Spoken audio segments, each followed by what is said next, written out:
페미니즘에 대한 이해. 이데올로기적 페미니즘. 페미니즘은 말 그대로 여성주의이다. 어원 자체는 페미나라는 라틴어에서 출발하니 여성주의, 즉 여성이 중심이 되며 여성을 위한 여성만의 이념을 실현한다는 것이 페미니즘이다. 혹자는 페미니즘은 남녀 평등을 위한 것이니 바람직한 것이 아니냐고 하는 이도 있다. 지나치게 순진한 발상이다. 페미니즘은 여성주의이다. 여성이 이데올로기가 되며 신념이 되고 부구월적인 여성주의가 목표가 되는 것이 페미니즘이다.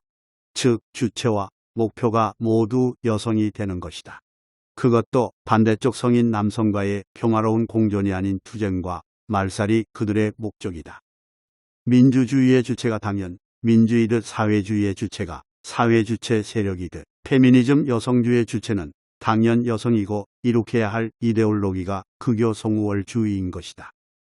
페미니즘의 원류를 1792년 영국의 울스턴 크래프티의 여성 참정권 운동이나 1872년 앤커니의 금주, 노예제 도폐지에 두고 있다고는 하지만 이들이 했던 운동들은 의무를 다할 테니 참정권을 달라는 것과 사회계 몽운동에 그 뿌리를 두고 있으니 엄밀히 말한다면 페미니즘의 원류라고는 말하기가 어렵지 않을까 한다.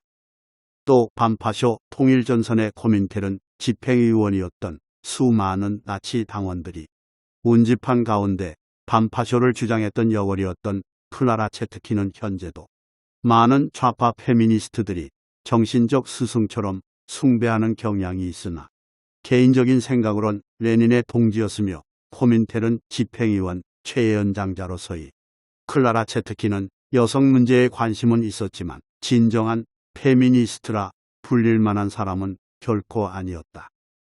수많은 좌파 페미니스트들의 우상이긴 하지만 말이다.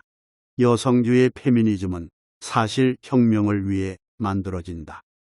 1908년 3월 8일 뉴욕의 여성 노동자들이 작업조건 개선과 임금 인상을 계기로 격렬한 시위를 벌이긴 했지만 그리고 이러한 시위의 기념으로 1910년 3월 8일 클라라 체트킨이 세계 여성의 날이라고 공표하기도 했지만 이런 시위 세력들이 혁명을 이루기 위한 결집된 힘으론 부족한 감이 있었다고 본다.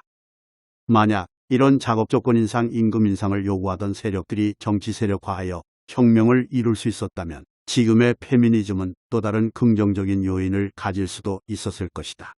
여성이 주체가 아니라 혁명을 위해 이용되는 프롤레타리아가 되는 것이다.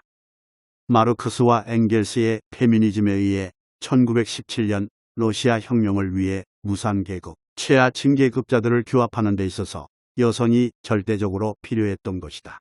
봉기도, 투쟁도 인원으로 하는 것이다. 1917년 10월 러시아 프롤레타리아 혁명은 성공적으로 이룩한다.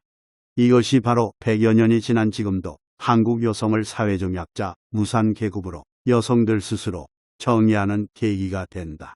극렬 페미니스트 스스로도 무산계급 프롤레타리아라고 자칭하며 좌파 페미니스트라 스스로 자처하는 이유이기도 하다.